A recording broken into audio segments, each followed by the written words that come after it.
Bonjour à tous,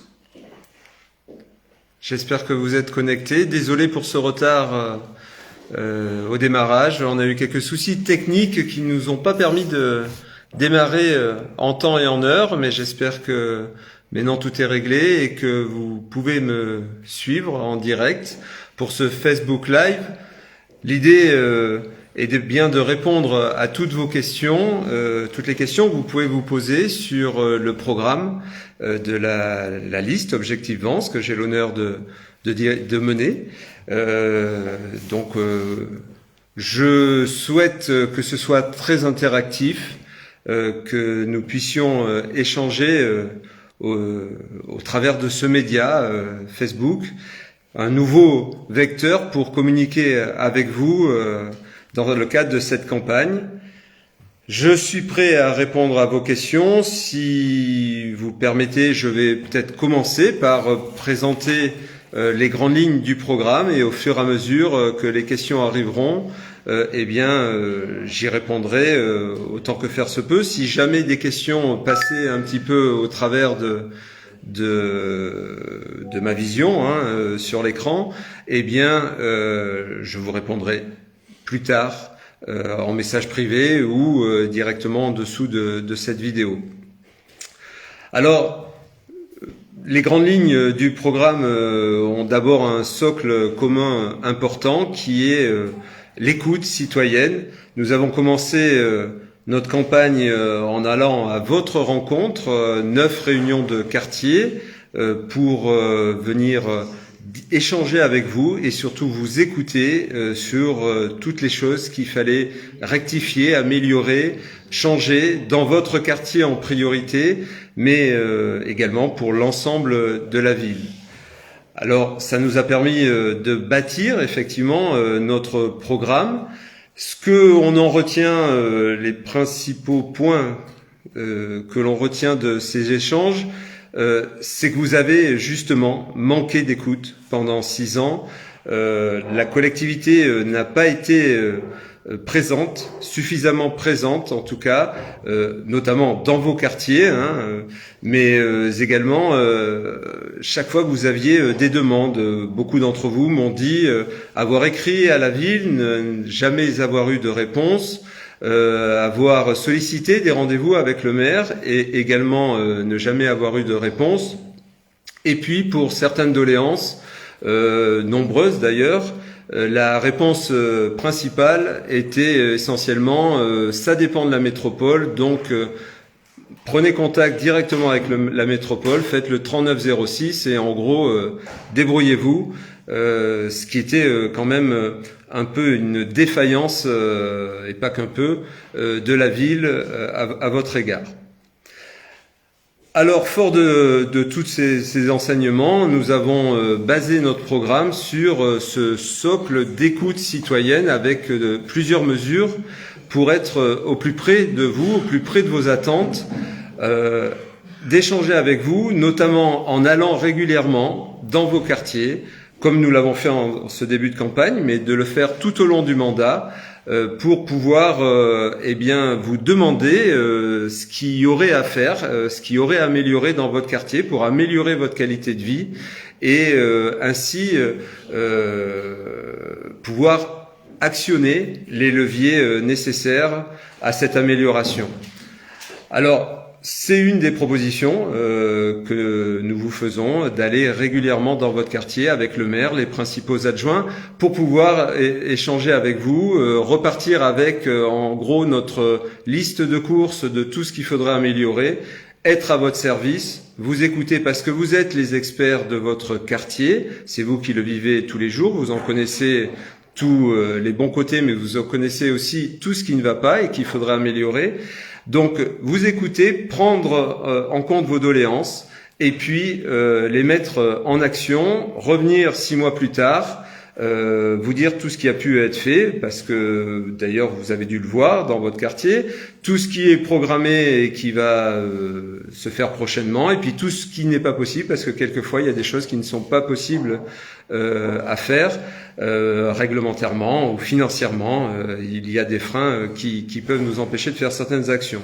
Donc ça, c'est un point, mais on souhaite également remettre en place les comités de quartier avec des référents de quartier élus, mais également des référents citoyens dans les quartiers, et avoir du coup un contact beaucoup plus rapide pour également faire remonter vos besoins, les actions nécessaires dans votre quartier. Et puis d'autres mesures seront mises en place, notamment on va remettre en place des commissions extra-municipales. Je sais que ça vous a manqué, cette façon de pouvoir emmener des projets. Nous nous servirons de l'expérience passée pour améliorer ce fonctionnement, notamment en ayant un budget dédié à ces commissions extra-municipales, et donc de pouvoir agir réellement.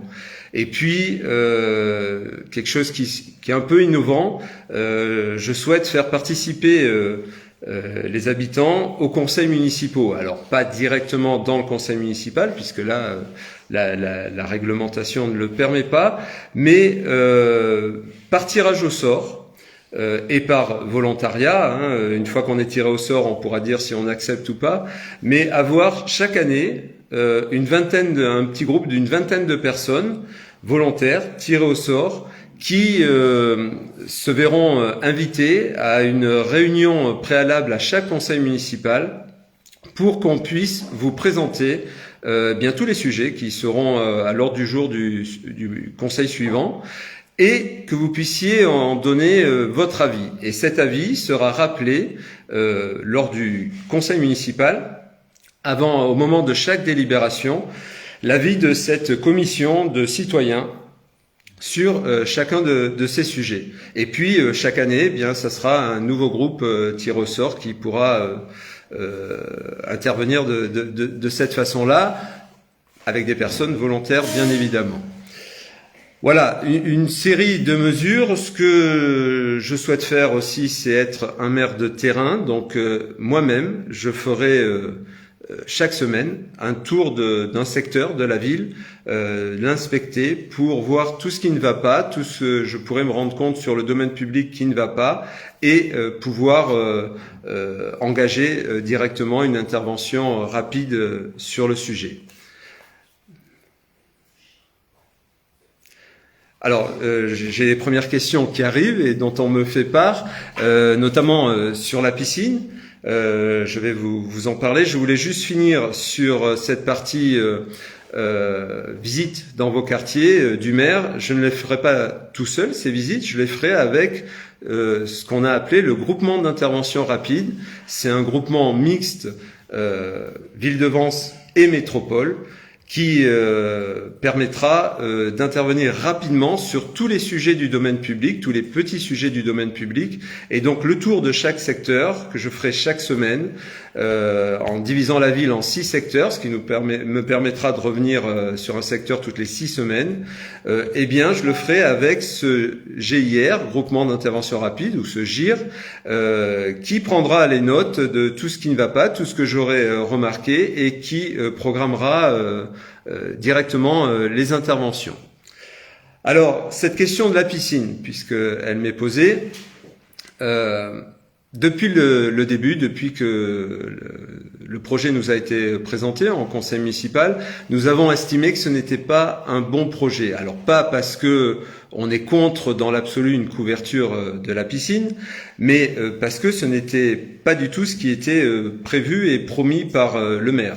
Il avait promis une couverture amovible de cette piscine. Il avait d'ailleurs promis que les sommes allouées à ces travaux seraient entièrement prises en charge par la métropole, ce qui n'a pas du tout été le cas. C'est bien un projet Venceau-Vensois qui n'exclut pas d'avoir des subventions, une subvention de la métropole qui a été acquise d'1,6 million, mais qui reste sous maîtrise d'ouvrage vansoise avec des dépenses essentiellement vansoises. Alors, effectivement, cette piscine n'a que quelques porte-à-vantaux qui s'ouvrent entre le grand bassin qui sera lui couvert et le petit bassin qui restera à l'air libre. Ça nous semble un mauvais projet, notamment l'été, parce que on a l'habitude de cette piscine, de son cadre exceptionnel, de la possibilité d'étendre ses serviettes sur les parties en herbe, et d'avoir ces deux bassins à ciel ouvert qui nous permettent d'apprécier donc les baignades l'été, les baignades notamment familiales. Alors, pour autant, on souhaite trouver le meilleur compromis possible parce qu'on entend bien aussi les personnes qui souhaitent profiter davantage tout au long de l'année de notre piscine. Et ce compromis, c'est de chauffer l'eau de la piscine après avoir fait tous les travaux de rénovation nécessaires. Il y a des gros travaux, la piscine date de 1971, et donc évidemment il y a des fuites qui sont apparues, de grosses fuites qui sont apparues dernièrement, ces dernières années, et donc évidemment il faut rénover cette piscine, la rénover en ayant une piscine moins profonde. Aujourd'hui elle est profonde jusqu'à 3,20 m dans le grand bassin. On n'a pas de plongeoir, on va pas aller nager régulièrement à 3,20 m. Donc réduire sa profondeur, avoir une piscine de 2 mètres de profond tout le long, ce qui permettra d'avoir moins d'eau, nécessiter moins d'eau et donc moins d'eau à chauffer également. L'idée, c'est de mettre tous les dispositifs possibles d'économie d'énergie, donc tout ce qui peut être pompe à chaleur, pour récupérer par exemple les calories sur l'eau de lavage des filtres qui va être évacuée, et ces calories vont permettre de chauffer l'eau entrante dans la piscine. La même chose sur l'air, par exemple des vestiaires, l'air vicié qu'on va rejeter à l'extérieur, eh bien on va en récupérer les calories.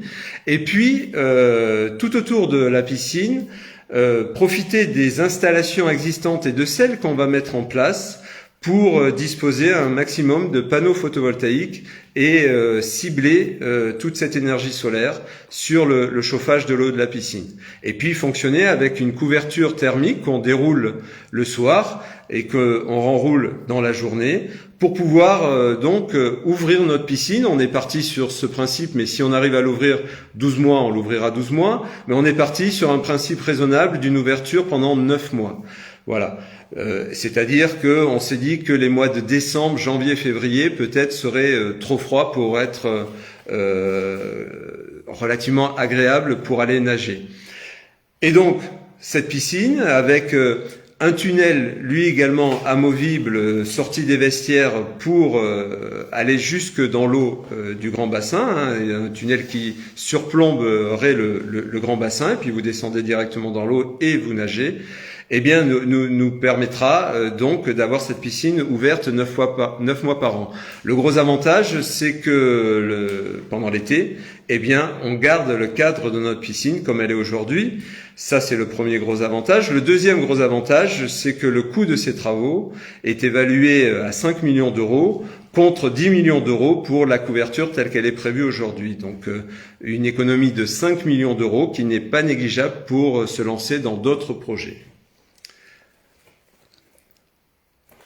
Alors, je remercie, on me dit que c'est Roby qui a posé la question, donc merci à Roby pour cette question sur la piscine. Peut-être une autre question sur les comités de quartier, sur les périodes de passage dans les secteurs. Alors, les comités de quartier, on souhaite les mettre en place en faisant d'abord un appel aux habitants de chaque quartier pour qu'il y ait effectivement un référent citoyen de ce quartier qui fédère autour de lui ce comité de quartier qui pourra s'organiser évidemment pour avoir un staff qui mène un petit peu les choses dans le quartier. L'idée c'est quoi? C'est d'animer votre quartier. de l'animer en faisant régulièrement des rencontres avec les habitants du quartier, qu'elles soient festives à l'occasion évidemment de la fête des voisins par exemple, mais aussi qui peuvent être environnementales pour aller nettoyer une partie du quartier, ou festives à d'autres moments de l'année. Ce qu'on souhaite, c'est effectivement qu'il y ait une vie dans chacun de ces quartiers. Et puis, ça crée donc des interlocuteurs privilégiés pour que chaque habitant du quartier aille voir d'abord son référent de quartier citoyen, qui est en contact direct avec le référent élu. C'est-à-dire qu'au sein du conseil municipal, il y aura chaque élu sera responsable d'un quartier et sera l'interlocuteur privilégié. Alors soit, comme je disais, du référent de quartier, mais même sinon en direct de chaque habitant du quartier.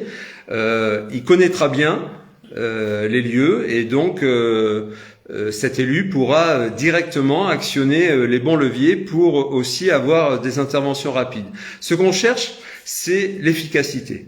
Voilà. C'est donc ce groupement d'intervention rapide pour tous les petits problèmes du domaine public, pour qu'il soit efficace et rapide.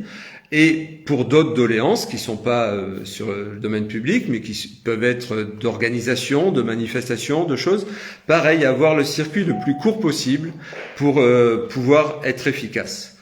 Je regarde une autre question qui m'arrive.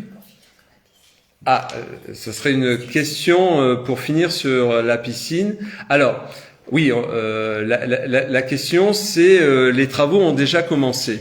Alors, les travaux qui ont commencé sont des travaux qui, de toute façon, doivent être faits, quel que soit ce qui se passera sur la piscine. En ce sens que c'est les travaux de désamiantage de la piscine.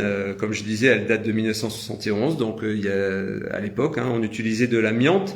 Donc, quels que soient les travaux de rénovation, cette partie-là doit être faite. Maintenant, les appels d'offres spécifiques pour le chantier tel qu'il est prévu aujourd'hui de couverture de la piscine, ces appels d'offres n'ont pas été lancés. Voilà. Donc il n'y a même pas la publicité, et encore moins d'entreprises qui ont été choisies. Donc tout ça est totalement modifiable à ce stade. Il y a un permis de construire, mais un permis de construire vous donne l'autorisation de construire, pas une obligation de construire. Donc on peut modifier ce permis de construire et ne pas couvrir la piscine, mais faire les travaux tels que je vous les ai spécifiés tout à l'heure. Alors, j'en profite pour vous glisser avant la question suivante, sauf si ça concerne... Non, ça concerne pas encore la piscine. J'en profite pour vous... pour ajouter que le groupement d'intervention rapide aura quand même une autre mission qui est essentielle et qui est une grosse demande également des habitants, c'est le ramassage des déchets verts à domicile. Voilà, nous souhaitons organiser ce service, forcément du coup en lien avec la métropole, puisque ce groupement d'intervention rapide sera mixte avec la métropole. Voilà, on organisera le ramassage des déchets verts à domicile, qui est une grosse demande des habitants. Et puis nous mènerons également une lutte sévère contre l'incivisme.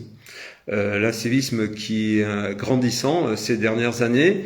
On ne peut plus accepter d'avoir des dépôts sauvages, d'avoir des matelas, des machines à laver qui soient abandonnés au bord de la route ou sur les points d'apport volontaire où il y a des poubelles. Donc c'est un côté de l'incivisme, il y a aussi toutes les nuisances sonores, évidemment, il y a également tout ce qui peut être tag, enfin toute détérioration du domaine public.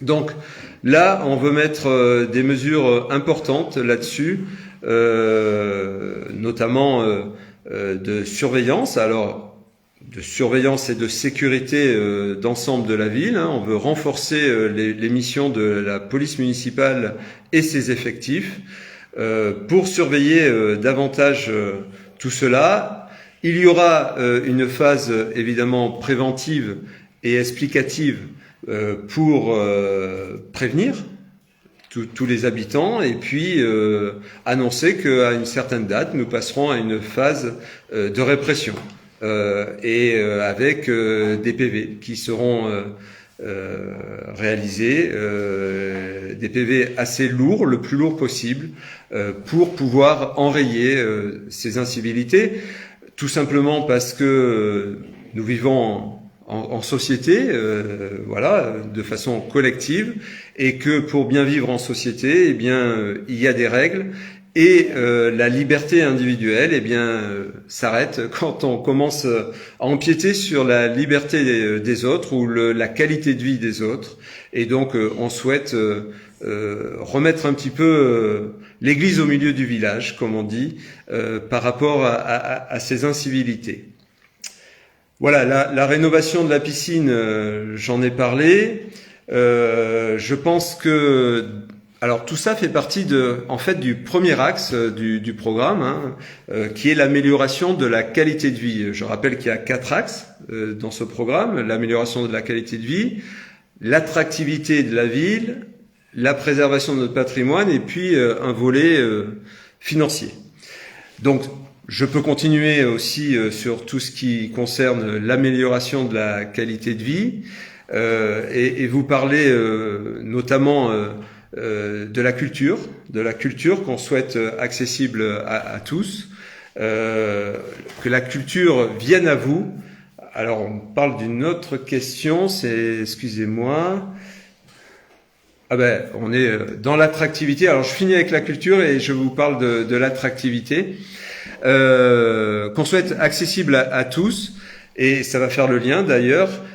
Donc mettre l'art, la culture dans la rue au maximum, donc d'avoir des expositions extérieures, et utiliser tous les endroits clés que l'on a de la ville, et notamment le lavoir qui paraît une évidence comme lieu qui peut recevoir des expositions, en tout cas qui soit accessible à la population, alors qu'aujourd'hui il est fermé.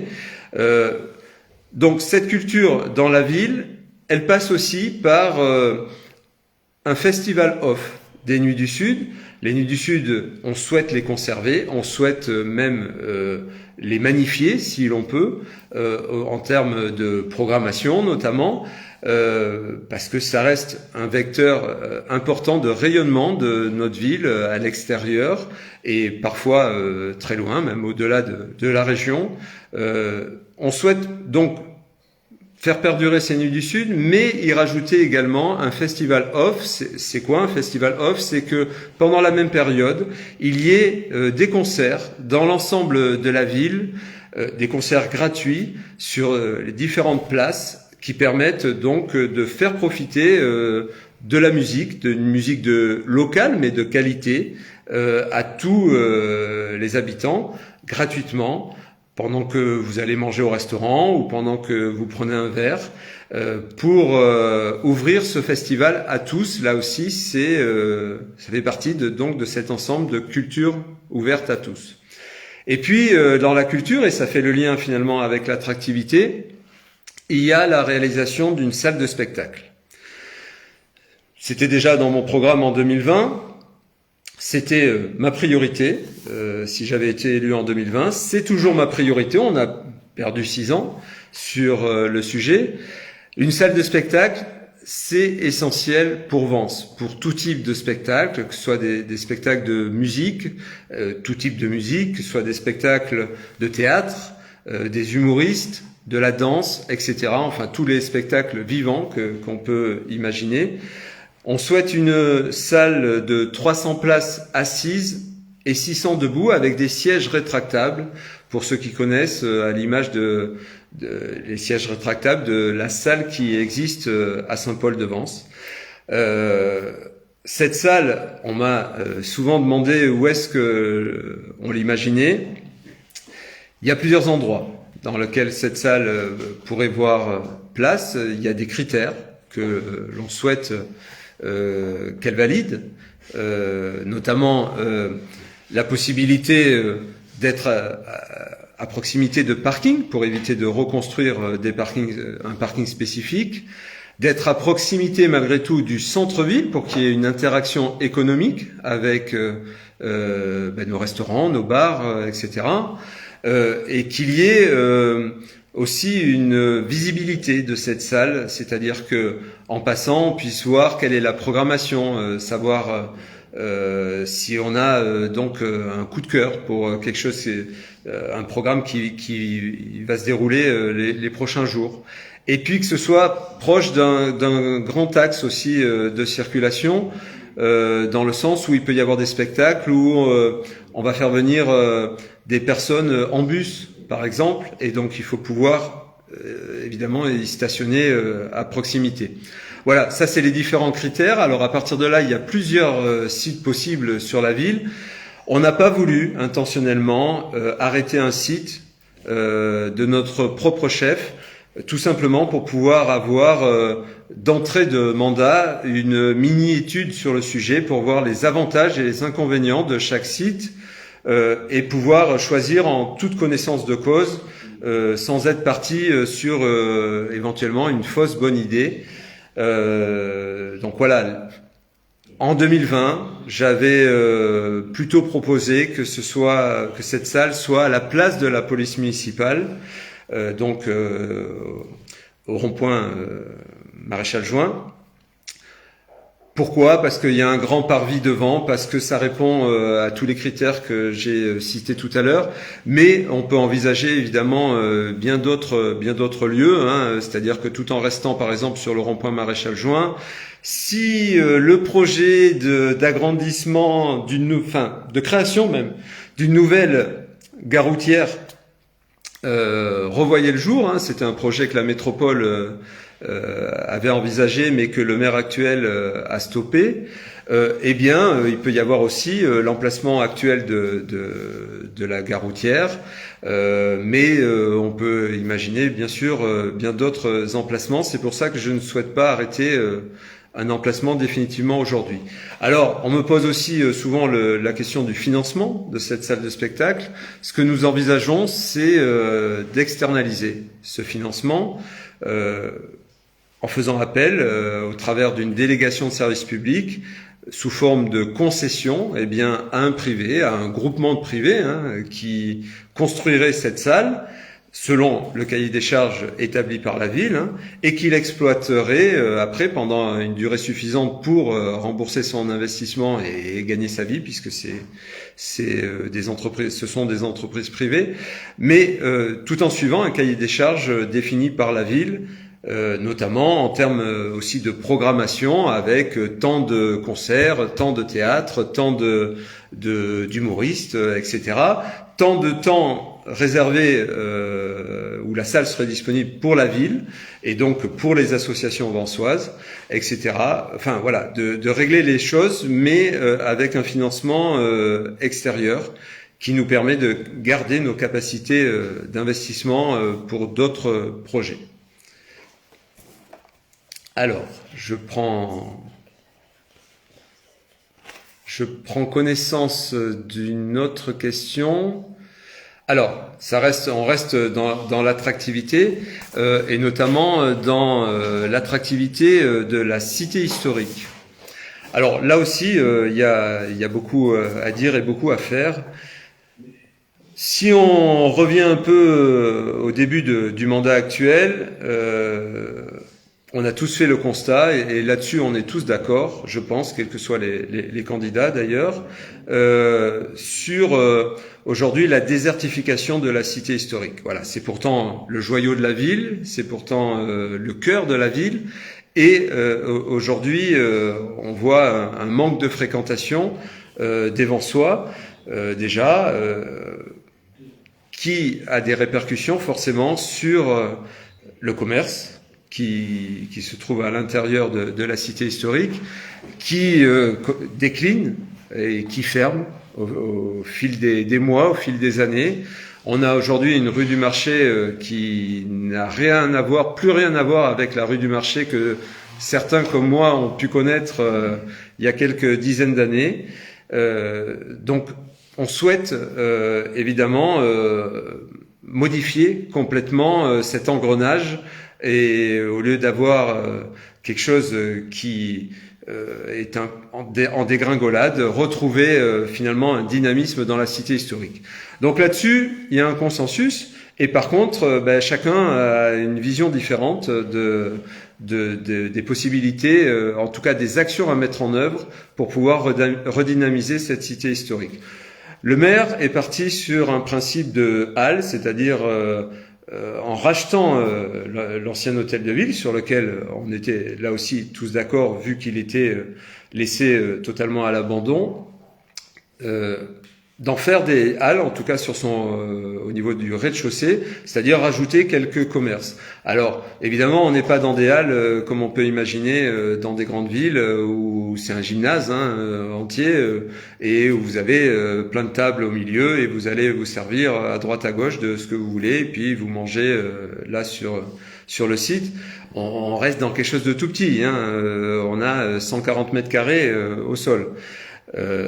Donc d'entrée, on était un petit peu sceptique sur le fait que rajouter par rapport aux 3 commerçants existants, les doubler en gros, rajouter 3 ou 4 commerces de plus, aurait d'un coup dynamisé la cité historique et aurait ramené une fréquentation comme on a pu connaître par le passé.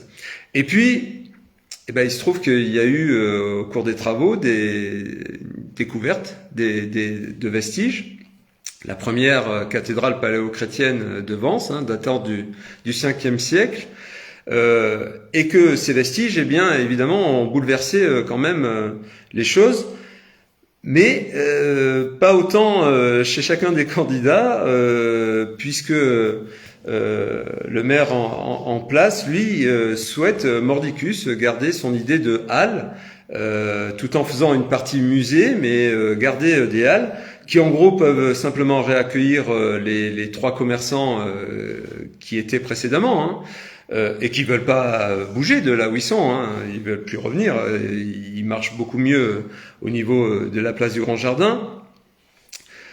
Et il nous semble là alors totalement incohérent de faire cohabiter des vestiges, un musée, et dans la même pièce, puisque ça sera dans la même pièce, un boucher, un poissonnier. Voilà, tout ça nous paraît absolument un non-sens. Et donc ce qu'on propose, c'est pour l'ancien hôtel de ville d'en faire un musée sur ces 3 niveaux, et entièrement un musée de l'histoire de Vence, en partant finalement des découvertes les plus anciennes au rez-de-chaussée, ces découvertes du 5e siècle, et en montant dans les étages jusqu'à arriver à une histoire plus contemporaine, avec des moyens modernes qu'on peut trouver dans des musées, notamment tout ce qui est casque de réalité virtuelle, pour pouvoir être totalement intégré, pouvoir immerger même à l'intérieur, par exemple, d'une reconstitution de cette cathédrale du 5e siècle, ou de pouvoir voir l'évolution de la ville de Vence au fil des siècles, etc. Bon, plein de choses qui peuvent être ouvertes par ce biais-là, par cette technologie-là, et puis bien sûr un musée avec des expositions permanentes et des expositions temporaires. En tout cas, nous n'y mettrons pas, comme prévoit le maire, un café à l'intérieur, puisque l'idée est bien de faire venir du monde et que ce monde profite des commerces alentours, et donc nous avons de la restauration alentour, nous avons des bars alentour, et il n'est pas question de leur faire une concurrence en mettant un café à l'intérieur de ce musée. Et puis la partie qui était précédemment les halles, donc à l'angle de la place Surien et de la place Clémenceau. Et là, pour qu'il y ait une cohérence avec ce musée, nous souhaitons y déménager notre office du tourisme, que bien souvent les visiteurs ne trouvent pas là où il est aujourd'hui, mais que on fléchera par un parcours touristique depuis nos parkings. Un parcours touristique, c'est quoi? C'est tout simplement quelque chose qui matérialise le parcours, que ce soit au sol, que ce soit sur les murs ou que ce soit en l'air. Aujourd'hui, beaucoup de communes, et on fera pas ça parce qu'on veut pouvoir avoir notre particularité, mais beaucoup de communes ont par exemple installé des parapluies, un plafond de parapluie dans certaines rues, etc. Simplement un repère qui permet aux visiteurs de se dire c'est par là, et de l'emmener donc dans la cité historique à cet office du tourisme qui pourra directement vendre les places pour le musée juste à côté et faire la promotion de la cité historique pour que tous nos visiteurs la traversent et soient emmenés à cet endroit-là. Et là, on pense que réellement ce flux de visiteurs permettra de dynamiser la cité historique et donc de la refaire vivre et on l'espère pouvoir créer de nouvelles boutiques, de nouveaux commerçants qui viennent s'installer dans ces lieux. Alors je prends connaissance de la question suivante. Donc là c'était, j'ai oublié de dire, c'était la question de John. Et là j'ai une question de Mika. Alors, quel projet pour les jeunes en termes de structure sportive? Alors, on revient à l'amélioration de la qualité de vie. Effectivement, au-delà de la piscine, on a prévu plusieurs rénovations d'équipements sportifs. Alors, rénovation ou finalement amélioration, notamment au niveau du basket. On souhaite qu'il y ait un terrain extérieur de basket qui soit couvert, pas fermé, mais couvert. Et dans le même secteur, il y a le clos de boule juste à côté également de la piscine, et on souhaite également y couvrir un terrain pour que tout simplement ces deux activités puissent se faire quand il pleut, ou voire même après qu'il ait plu.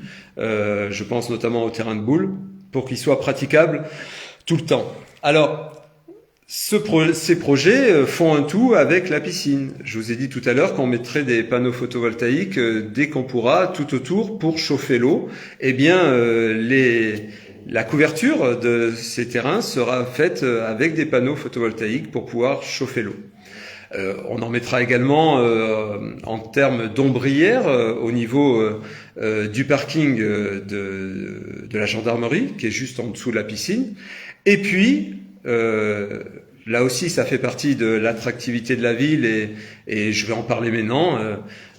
Eh bien, le stationnement est très important pour redonner une dynamique à notre ville et pouvoir trouver facilement une place et à un prix raisonnable.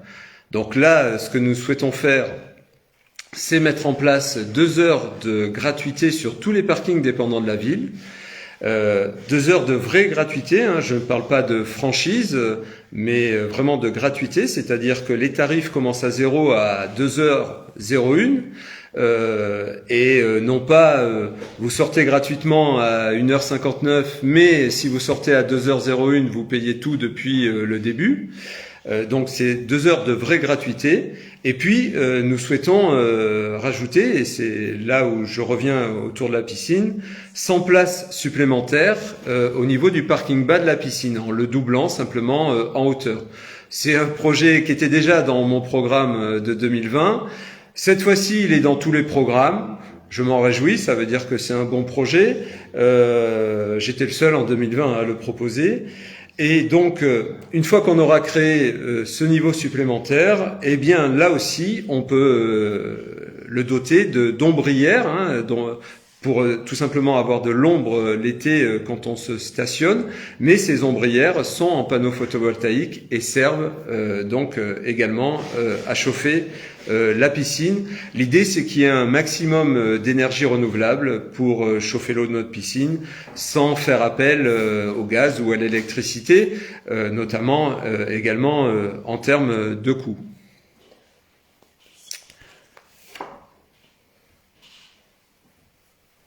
Alors, piscine, secteur pique-nique, est-ce réalisable une brasserie? Marie-Pascale. Alors, nous, dans notre projet, on garde le snack tel qu'il est aujourd'hui, puisque en fait, on ne détruit pas le site.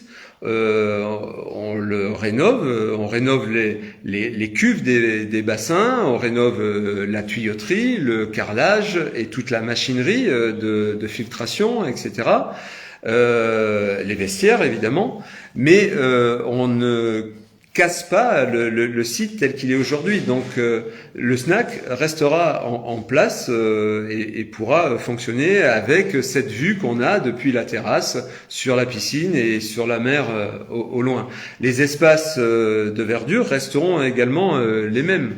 Je me souviens, moi, quand j'étais jeune à l'école et que l'été on allait à cette piscine, eh bien on se mettait déjà avec nos serviettes sur ces espaces-là et on y passait la journée en allant de temps en temps dans l'eau, de temps en temps sur les serviettes. Et on ne veut surtout pas modifier cette chose-là qui fait la particularité de notre piscine. Peut-être une autre question.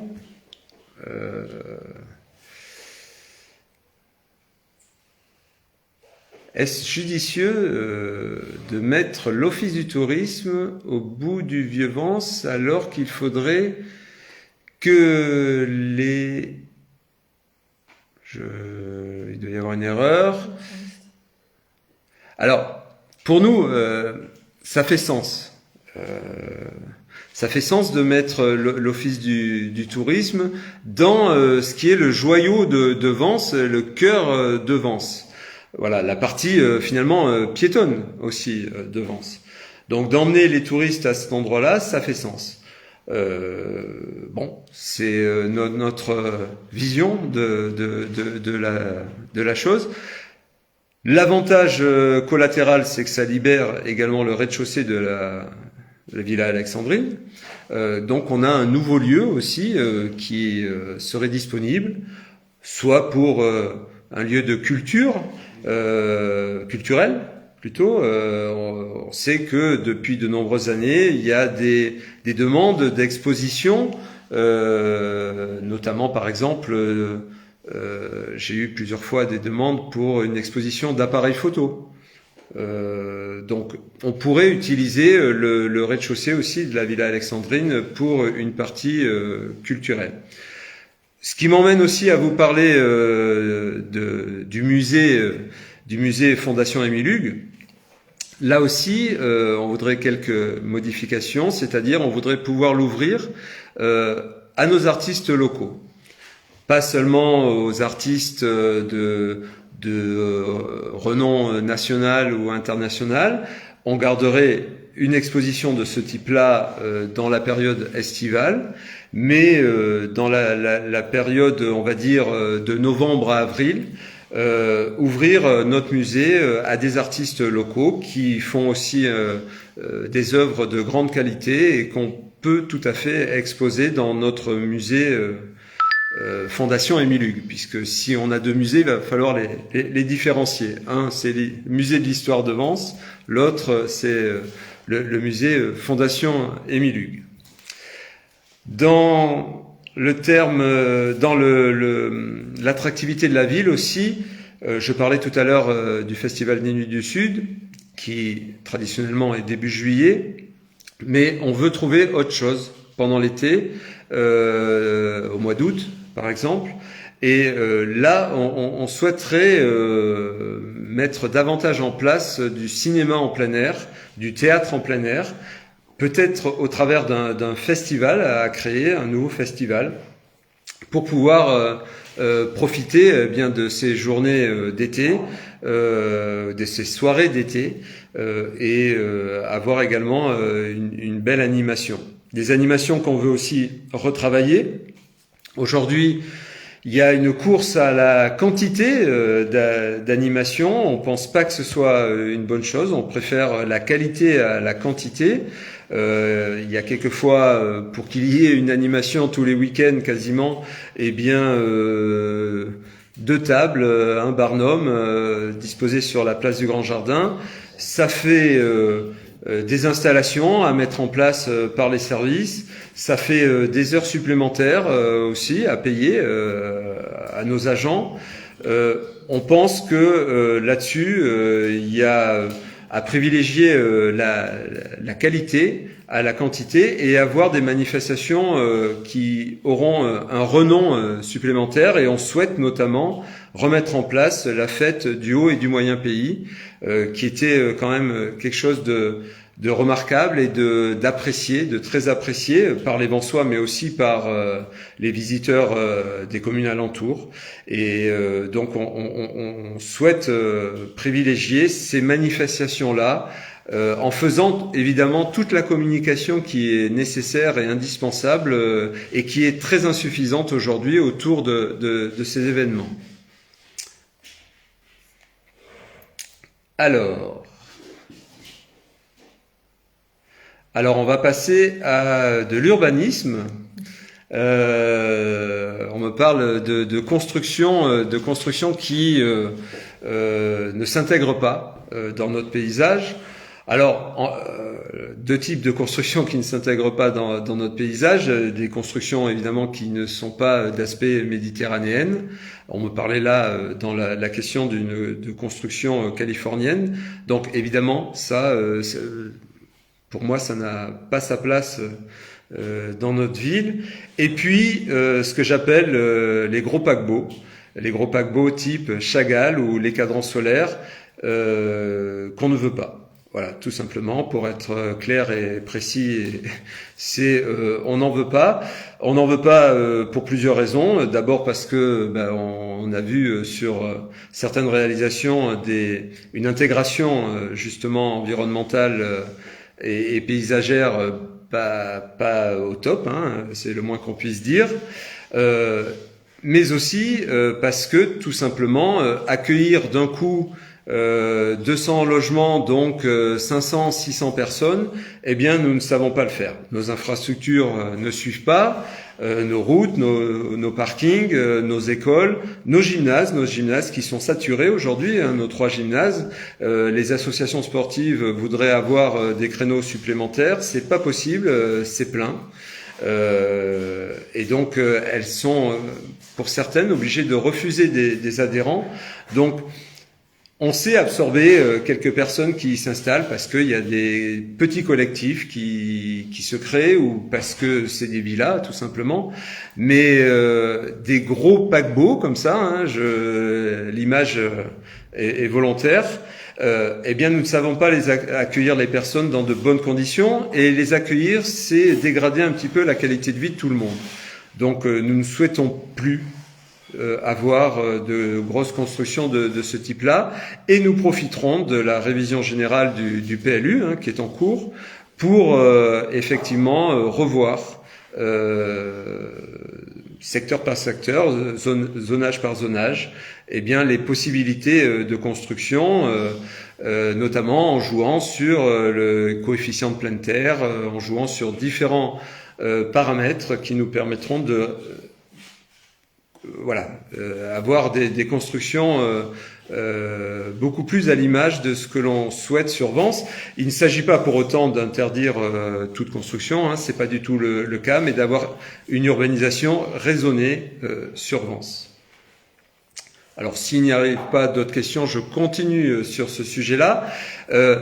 En termes de construction, bien évidemment, il faut aussi prendre en compte les demandeurs de logement et les personnes qui sont en difficulté et qui ont besoin d'avoir un accompagnement pour avoir un logement à des loyers modérés. Et pour ça, il faut utiliser toutes les possibilités qui existent pour pouvoir retrouver des logements, mais sans construire de nouveaux logements. Alors bien sûr, il y a toujours cette piste des logements vacants. 1100 logements vacants sur Vence. avec différentes périodes de vacances. Il peut y avoir des vacances de courte durée parce que tout simplement, eh bien, c'est par exemple une succession. Donc, le temps que les choses se remettent en place, eh bien, il y a personne qui habite le logement. Donc, on peut retirer tous ces cas-là, mais il reste bien 500 logements qui, eux, pourraient être remis dans le circuit locatif. Et ce que l'on souhaite faire, c'est apporter une aide financière à ces propriétaires, notamment s'il s'agit de faire des travaux de rénovation dans ces logements avant de pouvoir les louer, mais à condition qu'ils soient donc conventionnés en logements sociaux. Ce qui garantira certes un loyer peut-être moins important qu'un loyer normal, mais qui garantira le loyer par contre au propriétaire, puisque c'est un bailleur social qui s'en chargera. Sachant que, puisque son logement est vacant, aujourd'hui, non seulement il n'avait pas de loyer, mais il payait en plus la taxe sur les logements vacants. Donc voilà, on souhaite regarder un mécanisme gagnant-gagnant pour tout le monde. Alors je vois qu'il arrive pas mal d'autres questions. Alors, un stade à la Cine. Alors, un stade à la Cine, pour moi, c'est pas la priorité. Alors, il y a effectivement un terrain avec un emplacement réservé à la Cine pour un équipement sportif. Je sais que certains parlent d'une piste d'athlétisme à cet endroit-là. Alors évidemment, pouvoir avoir une activité d'athlétisme, c'est bien. Mais non, il faut prendre les choses dans l'ordre. Ce terrain, bien qu'il ait un emplacement réservé, il n'appartient pas à la ville. Donc il faut déjà acheter ce terrain à son propriétaire. Alors soit il est vendeur, soit il n'est pas vendeur. S'il n'est pas vendeur, ça veut dire passer un petit peu plus en force par une déclaration d'utilité publique et encore une procédure qui va prendre du temps, de l'énergie et de l'argent. Voilà, pour moi c'est pas une priorité aujourd'hui de créer un stade ou une piste d'athlétisme à la Cine, sachant qu'on est en plus dans un quartier résidentiel et qui a eu déjà des nuisances il n'y a pas si longtemps que ça, il y a quelques années, avec une installation un concasseur qui cassait des cailloux et qui faisait beaucoup de bruit et de poussière. Donc, il ne s'agit pas de remettre une nuisance là-bas. En tout cas, c'est pas une priorité. Par contre, pour le foot lui-même, ça me permet de faire le lien, et pour donc parler des installations sportives, là, il y a des travaux à faire pour un nouveau vestiaire. Le vestiaire est totalement obsolète, n'est plus aux normes et ancien. Et donc, on souhaite effectivement regarder une reconstruction de ce vestiaire, soit en lieu et place, soit plus probablement à la place du terrain adjacent en sable, adjacent au terrain de foot que l'on connaît, pour pouvoir avoir un nouveau vestiaire pour nos footballeurs. Alors, pour la sécurité, j'en ai un petit peu parlé tout à l'heure. Ce que l'on souhaite faire, c'est déjà revoir les missions, redéfinir les missions de notre police municipale. Aujourd'hui, il y a encore pas mal de missions administratives et donc des agents qui restent enfermés, et on souhaite qu'ils puissent sortir, qu'il y ait un maximum d'agents dans les rues, mais on veut aussi faire croître l'effectif de la police municipale, notamment en rajoutant une patrouille en fin d'après-midi et le soir de 16h à 24h. Une patrouille supplémentaire pour tourner dans toute la ville, dans les quartiers, pour une surveillance accrue. Cette police municipale aura aussi, j'en parlais tout à l'heure, comme action tout ce qui va être l'incivisme. L'incivisme est finalement le début d'un dérapage qu'il faut prendre tout de suite à bras le corps pour pouvoir être enrayé, pour pouvoir être dans une ville de sécurité. Bien sûr qu'il y a des choses qui sont apparues ces dernières années dans la ville et qu'il faut enrayer avec un travail accru, en collaboration avec la gendarmerie, avec la préfecture, et que nous mettrons tout en œuvre pour que ces choses-là soient prises à bras-le-corps et ne soient pas laissées de côté. Ça fait partie des responsabilités d'un maire et d'une équipe municipale d'assurer aussi une partie, parce que la gendarmerie est là et l'État doit faire aussi son travail, mais une partie de la sécurité dans la ville. Je regarde une autre question.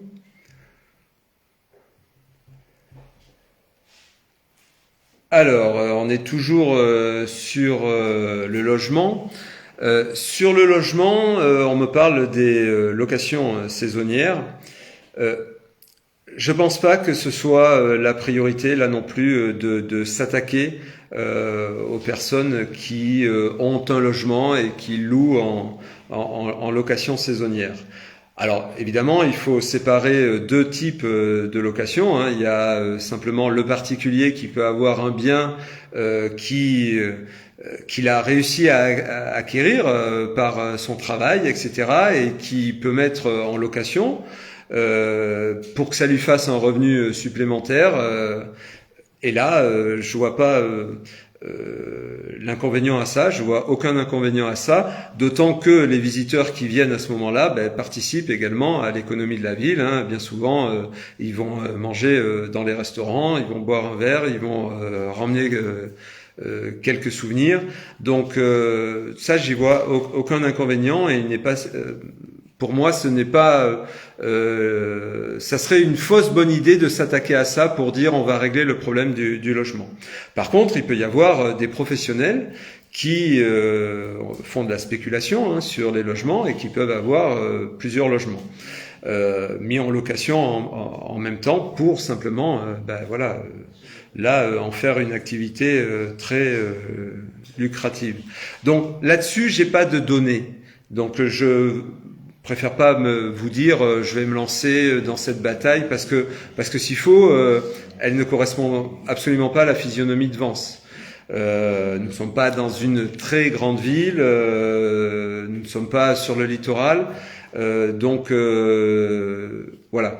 Donc pour moi, m'attaquer à la location saisonnière n'est pas le vecteur principal pour pouvoir redynamiser également, en tout cas remettre dans le circuit locatif des logements. Alors j'en profite pour me désaltérer.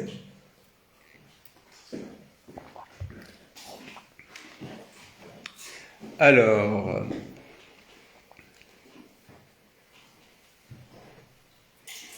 secteur. Alors, oui, on me parle des constructions Colonel Meyer, mais c'est dans le même cas, hein. Voilà, je cite bien sûr en premier les plus évidents qui sont Chagall et les cadrans solaires, mais il y a d'autres constructions qui sont envisagées par le maire avec... je vais vous faire une confidence. On a eu un fonctionnement un petit peu étrange il y a quelques mois, plus exactement juste avant l'été 2025. Les constructions de collectifs sont en général présentées dans une commission d'urbanisme en interne, hein, avec les élus. Je fais partie de cette commission d'urbanisme et en général, on nous présente un projet qui a déjà été vu par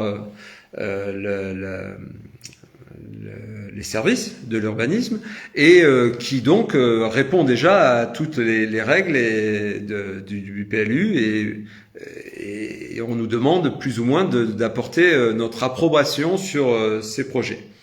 Et là, on a eu une réunion totalement différente puisqu'on nous a présenté 5 projets en nous demandant d'avoir un avis négatif sur ces projets. Alors, on était à l'été 2025. Un avis négatif. Alors, on nous a sorti chaque fois des petites broutilles, des petites choses qui ne correspondaient pas effectivement au PLU, mais qui, en temps normal, auraient été des remarques en disant OK, on vous attribue le permis, mais faites attention à ci, faites attention à ça, voilà. Là, ça n'a pas été du tout le cas. On nous a demandé de refuser ces permis. De donner un avis défavorable à ces permis, puisque la commission d'urbanisme ne donne que des avis. Je me suis pas fait prier, il y avait notamment les cadrans solaires dedans. J'aurais de toute façon donné un avis négatif, même si on m'avait demandé de l'approuver. Mais en l'occurrence, la démarche a été celle-ci. Et pourquoi elle a été celle-ci ? Tout simplement pour qu'il n'y ait pas de construction en ce moment même. Au moment des élections qui effectivement auraient été mal vues par la population et à raison. Donc voilà, on a eu ce principe-là qui nous fait dire que suivant quel sera le maire au lendemain du 22 mars, eh bien ces permis sont malgré tout prêts à être mis en instruction et donc voilà, toutes les personnes qui ne veulent pas ces permis, faites attention à cela parce que moi je serai contre ces permis et on trouvera toujours quelque chose pour les refuser et puis on modifiera le PLU en parallèle.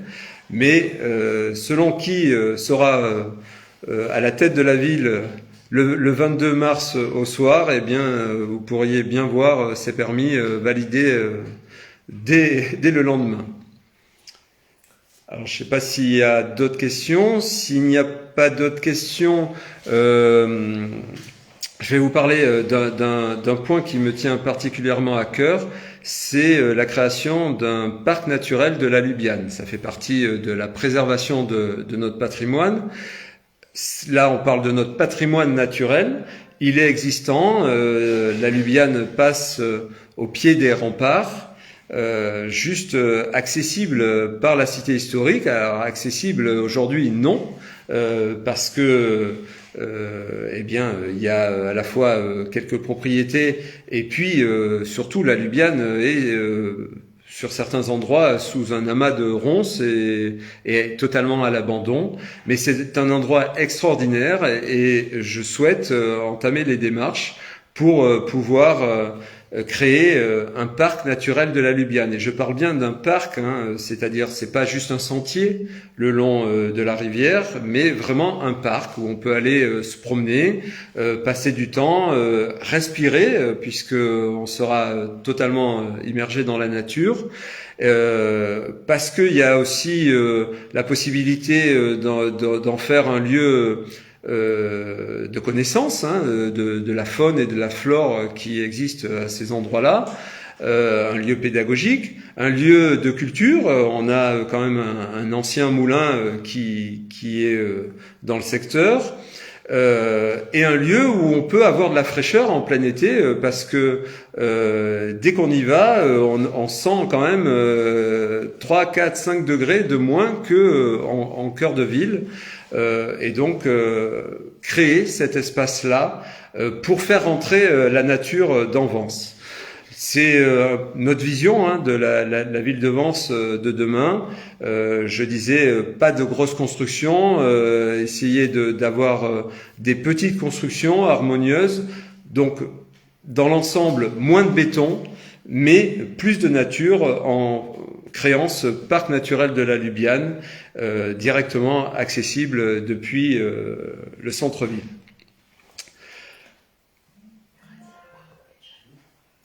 Alors on me dit de ce qu'il pourrait y avoir pour les jeunes. Un parc.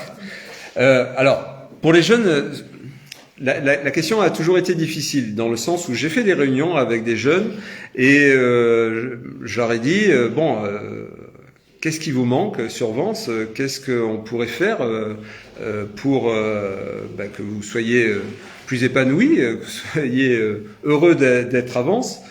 Et ce qu'on m'a répondu à plusieurs reprises, c'est améliorer les transports pour aller à Nice.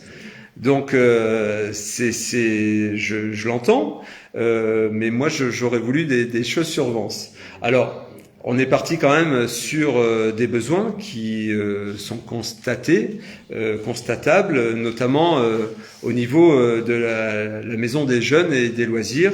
On est aujourd'hui sur quand même une installation relativement précaire, une installation très ancienne, hein, puisque c'est à côté du parking de l'Alhambra et proche de l'école Toreil.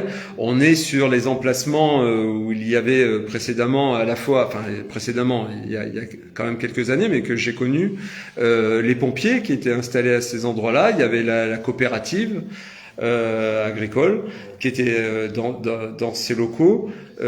Donc aujourd'hui, on souhaite reconstruire une maison des jeunes et des loisirs digne de notre jeunesse, avec des installations, une sorte de foyer dans lequel ils peuvent se retrouver et passer du temps. Et puis, je disais tout à l'heure, couvrir par exemple le terrain extérieur de basket, plutôt entre parenthèses que d'y faire la salle de spectacle, hein, comme certains l'imaginent, et qui verrait donc la disparition de ces terrains extérieurs de basket. Eh bien, nous, on souhaite les conserver, on souhaite en couvrir un qui permette aussi à nos jeunes d'aller jouer quand ils le souhaitent sur ce terrain extérieur, même s'ils ne font pas partie du club de basket, tout comme pouvoir aller jouer sur le stade de foot, etc. Il est essentiel qu'ils aient des endroits qu'ils respectent, bien évidemment, hein, et ça, on y prêtera une grande attention, mais des endroits où ils puissent se retrouver et être entre eux. On a été jeunes, on sait ce que c'est, et donc il faut pouvoir mettre des installations à leur disposition. Je finirai peut-être par parler du dernier axe, puisque je n'ai pas encore dit de mots sur ce dernier axe, qui est l'aspect financier des choses. Nous avons chiffré notre programme, et notamment en termes d'investissement.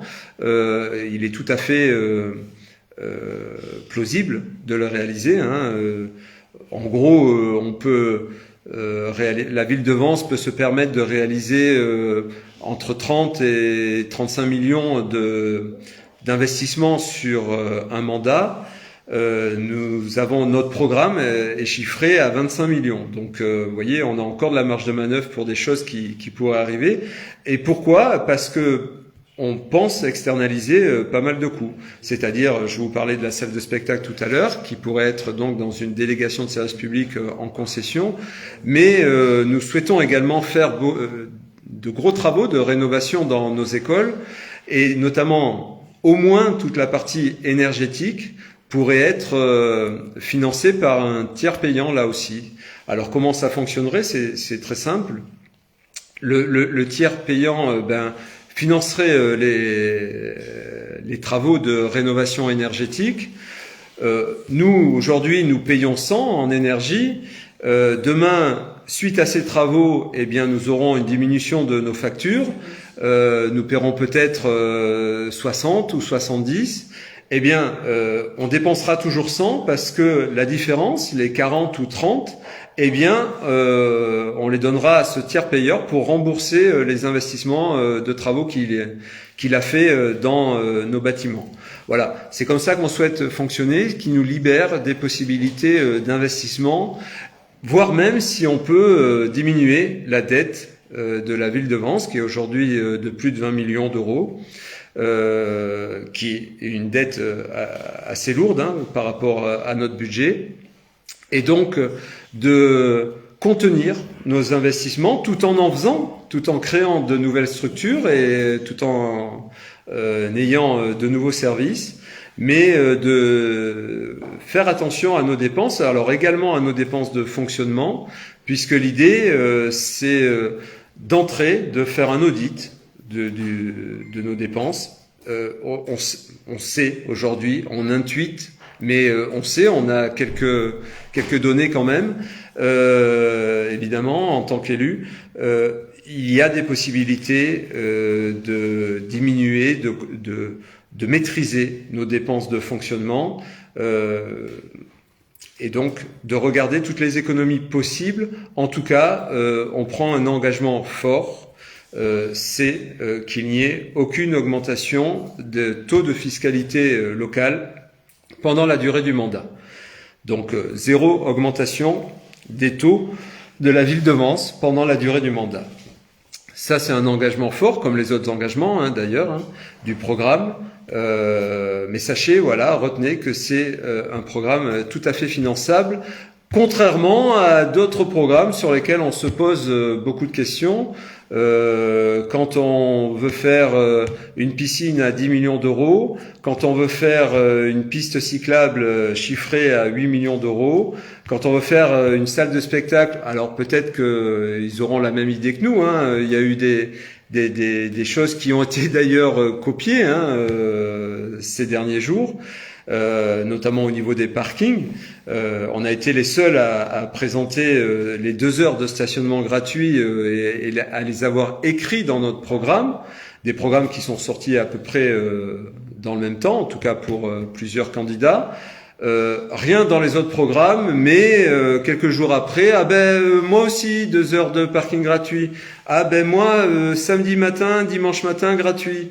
Voilà, on a lancé un petit peu, on a ouvert la boîte de Pandore. Mais bon, c'était pas spontané en tout cas, c'était pas des choses qui étaient prévues.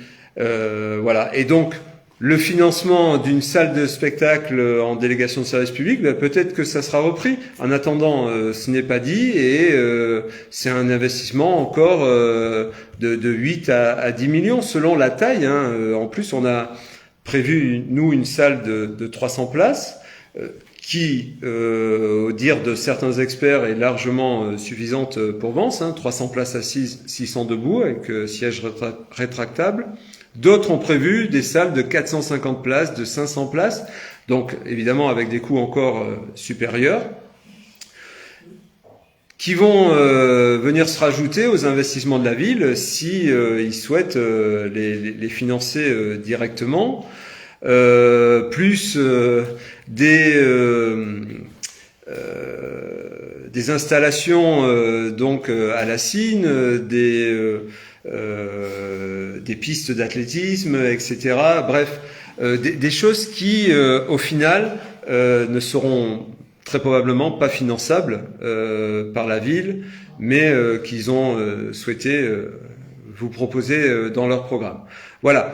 Donc, nous, le socle, si je dois faire une conclusion, le socle, c'est nos échanges, notre écoute vis-à-vis de la population tout au long du mandat, pour pouvoir être sûr que nous soyons tout le temps sur la bonne voie, que nous prenions tout le temps des décisions d'action qui correspondent vraiment à vos attentes. Ça, c'est primordial, et donc d'avoir sans cesse des échanges le plus souvent possible pour aller vraiment dans les directions que vous souhaitez.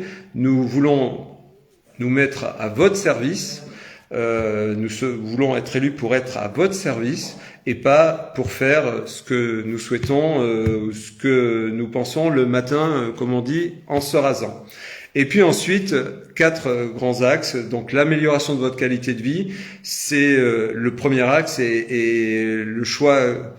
Que ce soit le premier axe n'est pas anodin. Améliorer votre qualité de vie, ça sera au quotidien notre principale tâche pour pouvoir faire de la ville de Vence la ville que vous souhaitez ou que vous avez connue et que vous voulez retrouver. L'attractivité de la ville est très importante pour son économie, pour conserver tous nos commerces. Nous avons aujourd'hui la chance d'avoir à peu près tous les types de commerces sur Vence. Il faut à tout prix les garder, il faut rester attractif, donc avoir des possibilités de stationnement, des possibilités d'animation, de salles de spectacle, de refaire vivre notre cité historique. Et puis la préservation de notre patrimoine, c'est le 3e axe, avec d'un côté avoir une urbanisation raisonnée, faire des travaux dans nos écoles, dans nos principaux bâtiments recevant du public, les entretenir, les rénover, c'est notre patrimoine. Faire, j'ai oublié d'en parler, mais j'en profite pour en parler maintenant, les travaux nécessaires pour tout ce qui est les risques naturels, et notamment les risques de chute de rochers, des falaises des Baous. Donc là, il y a de gros travaux prévus, et ça, quel que soit le candidat, il devra les faire aussi et les intégrer dans ses investissements. 8 millions d'euros à nouveau, moi ça fait partie des 25 millions dont je vous ai cité tout à l'heure. Donc c'est encore quand même un sacré ticket à faire pendant le prochain mandat. Et puis dans cet axe 3, il y a bien sûr le parc naturel de la Lubiane qui me tient vraiment à cœur en tant qu'enfant de Vence. J'ai vraiment à cœur de remettre cette nature au cœur de la ville et de pouvoir avoir un vrai parc dans la ville et pas un tout petit parc ou des petites installations. On fait tout petit sur Vence, on fait des petites halles, on fait un petit parc canin, on peut dire que ça existe, mais enfin tout est petit. Il faut mettre les choses à une échelle quand même d'une ville de 20 000 habitants. Alors il y aurait une dernière question. Allez-vous modifier le sens de circulation ? Là encore, je pense que pour l'instant, ce n'est pas une priorité. Il y a d'autres actions à faire dans l'attractivité de la ville. Ne serait-ce que par exemple sur Marcelin Morel, parce que je pense que ce sens de circulation fait appel surtout au sens de Marcelin Morel. Déjà, enlever le stationnement qui existe le long de la route pour que les commerçants puissent être visibles. Alors pas forcément l'enlever tout le long, mais le réduire notablement pour que il n'y ait que quelques emplacements qui perdurent et qui ne viennent pas cacher une vitrine. Permettra déjà d'avoir une visibilité pour ces commerçants et pour les visiteurs ou les Vensois évidemment en priorité, qui pourront aller stationner sur le parking Marie-Antoinette avec 2 heures de parking gratuit et donc revenir dans ces commerces. Voilà. Puisque je ne l'ai pas dit non plus, mais vous avez peut-être suivi les différents épisodes du parking Marie-Antoinette. Il va revenir en propriété à la ville et nous ne souhaitons pas, contrairement à d'autres, le vendre à la métropole. Nous souhaitons le conserver, ville de Vence, et pouvoir y mettre, comme sur les autres stationnements dépendants de la ville, 2 heures de stationnement gratuit. Voilà, chers amis, je suis encore désolé pour le démarrage qui a été un petit peu retardé. Si je n'ai pas pu prendre toutes les questions, j'en suis également désolé, mais je pense que ces questions resteront inscrites et que je peux retourner les voir par la suite et vous répondre. Donc ce que je ferai. Je vous remercie d'avoir assisté à ce Facebook Live. Je vous donne rendez-vous, nous rentrons dans la dernière semaine, avant le premier tour des élections, et je fais une dernière réunion de clôture de ce premier tour, vendredi soir, à la salle des pompiers, à 18h30. Et donc, je vous accueillerai. Il y aura un récapitulatif, une synthèse de notre programme, du programme Objectif Vence, et puis j'ouvrirai aussi un temps de questions-réponses. Donc là, de visu, ce qui pour moi sera plus évident que de parler à mon écran, même si je sais que vous êtes vous derrière. Mais là, on pourra donc, je dirais les yeux dans les yeux, poser des questions et auxquelles je répondrai bien volontiers. Tout ça rentrant dans notre démarche d'écoute citoyenne et d'échange avec les habitants. Je vous remercie, je vous souhaite une très bonne soirée et je vous dis donc à très bientôt.